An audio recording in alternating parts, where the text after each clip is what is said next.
All right, got a quick one for you. Someone in the comment section, what was their name? Old old soup, old clothes. I think something. Anyway, cool dude. Welcome to the channel, or not welcome. You've been around for a while. You know what I mean. We appreciate you being here. But he asked the question, asked a big question, but basically, what happened to the body attack in Gennady Golovkin, Canelo Alvarez? And I told him, I said, look, I'll explain what I think. Now, it is my opinion. There's no such thing as a fact. I mean, the only person that can factually tell you would be Gennady Golovkin himself, or maybe Abel Sanchez, which I don't even know if he could. But I'll tell you what I think. And it's based on, watching the fight, looking for that particular thing, looking for the body shot. The research that I've done, I've looked up, I've read every article, I've been to different forums. I mean, I've talked to different guys in my gym, I've talked to boxers, I've talked to trainers. In fact, I talked to a friend of mine today. He's a trainer. We talked about it. So let me tell you what I think. The reason Gennady Golovkin did not go to the body in either fight, So, okay, in the original fight, okay, he landed. Now, look, my numbers might be a bit off, but you get the general idea. He landed 8 body shots in their first, and I think like 6 or 7, in the rematch. Okay. But let me touch on this, okay? I'm just so tired of all these Canelo fans trying to hit me with this, I gotcha question, like, oh, I got you now, right? It's one of the only things that they can truly stand on.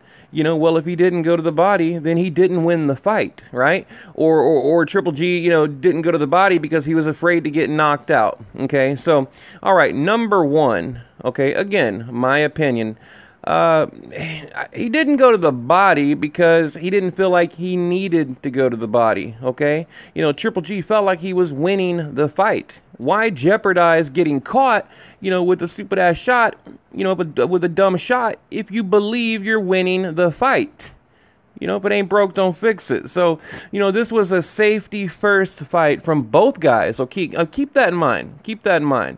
Look at the way they both fought, a safety-first fight. No, neither guy took a big risk. And it was about, to me, it was about who can win, with the most punches in the face without getting knocked out. It was just that type of fight. Every fight has a theme, okay? And the body shot just was not a part of the theme on that fight, in either fight. So also, Gennady Golovkin taller. Okay, Canelo was either running for dear life, in the original fight, or hunched over against the ropes, his elbows tucked in, making it nearly impossible to go to the body. Okay, again, the shot wasn't there. Okay, number 3, Canelo wears his belt way, way, way too damn high. Okay, his belt was practically at his rib cage, protecting all the vital organs. So I don't know why they allowed him to wear his belt so high, but if you go back and watch, his belt was really, really high in both fights. So, and I'm just throwing out a bunch of reasons what I think here. Number 4. Okay, Canelo Alvarez comes in the ring a light heavyweight. Gennady Golovkin a small middleweight, compared to any middleweight in history and any current middleweight fighting, today, tomorrow, yesterday, whatever. Triple G is a small middleweight, So why risk going to the body, unless you're up against an opponent, that is your size? Because Canelo, just because he's a little bit shorter, and I'm sick of hearing that too, Canelo's a little bit shorter, so, Golovkin's the bigger man. That is simply false. Simply false, okay? Rumor has it, Canelo was nearly 180 pounds in the Liam Smith fight, okay? And I've seen the transformation with my own 2 eyes. I've been to the weigh-ins. I've covered, I think, like 5, 6 Canelo fights now. I've seen Canelo, on the weigh-in, the day of the weigh-in, and then on fight night, and I can tell you, it is a dramatic difference. I mean, it's almost like he has a twin, and they change him out in the dressing room. Just dramatic difference. So, Canelo is basically a super middleweight or a light heavyweight, and that's not a joke. Just because he's a smaller dude, he looks smaller on fight night. That's all that matters, okay? So, so just to recap, and I'm going to keep giving you more reasons here, but, the belt's way too high, for one. Again, and Canelo, he just doesn't allow you to go to the body. You know, his defense is great, you know, against the body work, and I'll give him that. You know, he's very good at protecting his body. But in the first fight, Gennady Golovkin could barely land a punch, you know, much less go into the body. So, you know, you have to look at each individual fight. So, you know, just really think about it, you know, or go back and rewatch it and, you know, and just look for that particular thing like I did. So now, I didn't see a vicious body attack against Daniel Jacobs. I saw Gennady Golovkin use the jab, okay? But I did see a decent body attack against guys like Martin Murray, Gabriel Rosado, and many before him. But body work isn't always a mandatory in every boxing match, okay? Body work isn't always a mandatory in every boxing match. You know, there's plenty of fighters, past, present, and future, that are basically headhunters. Okay, Triple G is considered a knockout artist, okay, with the highest knockout percentage in middleweight history. So, you know, he was going for a knockout, not a body attack. Okay, this was a grudge match. These guys hated each other. And like I said, he just didn't see the body. The body wasn't open. Now, it'd be one thing if the shot was there and he didn't take it.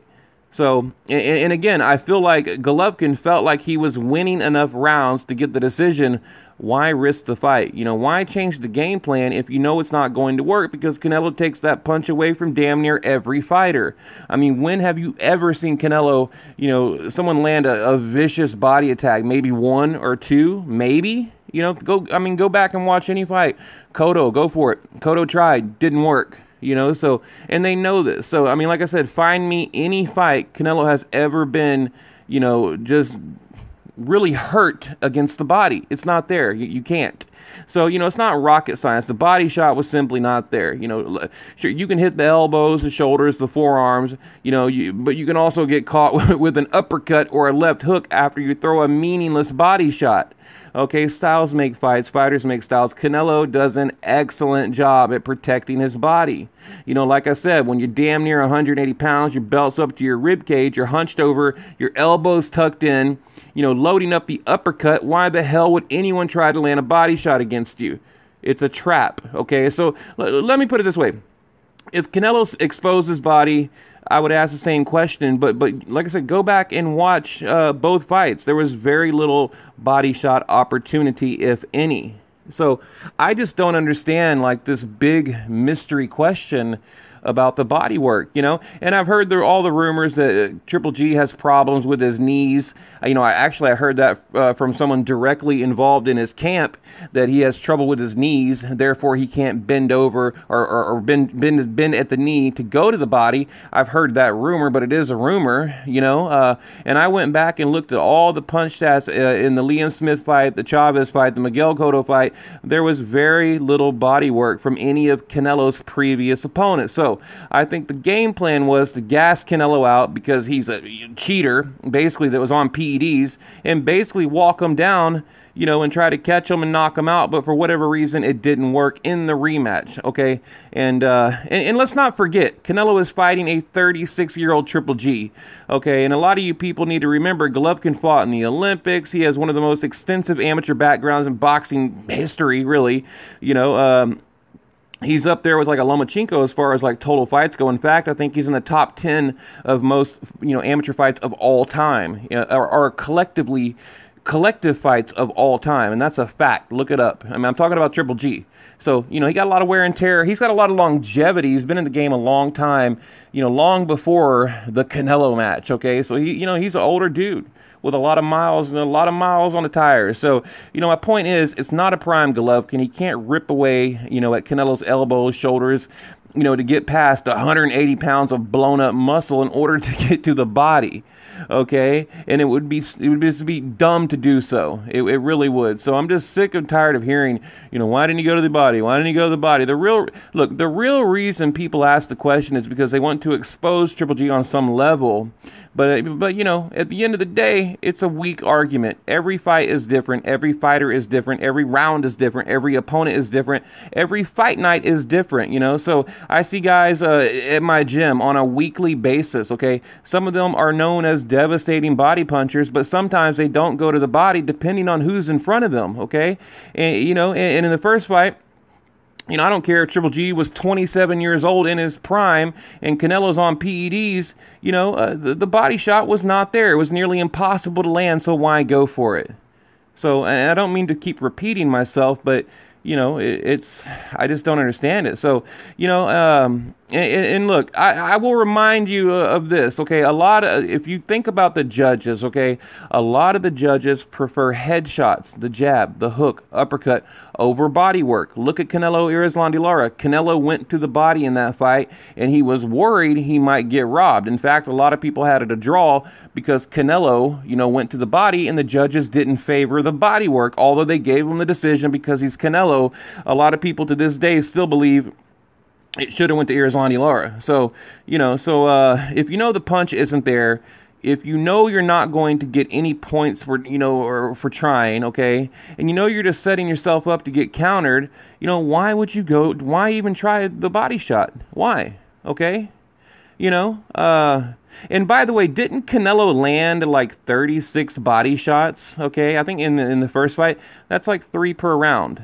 Okay, I believe, yeah, like 3 per round. So 3 times 10 is 30, and then you add 2 more rounds, 33, 36. Yeah, that's literally three body shots per round for Canelo. Correct me if I'm wrong. I don't have the punch stats in front of me, but I don't see people questioning Canelo like, oh, why didn't he go to the body? Where was the body work? I mean, neither guy really implemented the body attack. So let me recap for Triple G. Okay, like I said, Canelo. The dude is damn near a light frickin' heavyweight. Elbows tucked, belt high. Either he's running or he's got his body locked down like Fort Knox. You cannot get to his body. The only punch really that I see you can get to Canelo's body is like that Mayweather or even Kovalev does it, where he'll extend that jab like really far out, just right to the body, but from really far out. But even then, Canelo he'll bring his elbows together and block it. And I actually went back and watched like all kinds of highlights and everything. And Canelo is excellent at protecting the body. So that's what I think. I think they just decided to go for just to go headhunting, go for the knockout, walk them down, gas them out. And I realized the quickest way to gas out an opponent is go to the body. But if you're hitting elbows, arms, and forearms and shoulders, it's pointless. So, I don't really think that we should take anything away from Golovkin because he didn't go to the body. I think you should just realize that, Canelo took that punch away. So, and really, you have to credit Canelo for doing that, and there's a reason he did that. So, they know to protect Canelo's body. They know he gasses out. They know, and if you add body work on top of it, he's going down. That's why he is so damn good at protecting his body. So, that's how I see it. The dude's a freaking, I'm tired of hearing, oh, he's a blown up light middleweight. That is laughable. That is absolutely laughable. Like I said, I've been there, seen it with my own 2 eyes. The guy is huge on fight night. Huge. Okay, Golovkin comes in the ring at 170. We know this. Canelo, 175, 180. That's a lot of weight. Ounces matter in boxing. Inches and ounces. It's a sport of inches and ounces, and it matters. And when you're 15 pounds heavier than your opponent, okay? So, but that's what I think, And like I said, go back and look at the belt. Look at Canelo's belt line, rather, in both fights. And like I said, I don't understand how or why they allowed it. And also, I noticed Canelo would be pulling up on his belt. Now, I don't think that has a whole lot to do with it because a lot of fighters wear their belts up high. But, why risk, like I said, why risk walking into a trap? So that's what I truly think. Now, the big conspiracy theory about the knees, Triple G having a bad knees, that could have something to do with it too. Because remember, we saw Triple G with, knee braces, but then we saw Canelo having a surgery on his knees. So, really, if anyone has knee troubles, it would probably be Canelo. If you want to base it on facts and real information. Like I said, I just heard a rumor of that, so I don't know if it's true or not. So, that's what I think, I don't mean to disappoint you with my answer, but it's just not rocket science. It's not a complicated question, so you're not going to get a complicated answer. And I'm just really surprised by the amount of people that think this is like some big deal. Like it's really not a big deal. At least to me, it's not in this particular fight. Yes, body work is incredibly important, vital, okay, but not in this particular fight. And that's how I see it.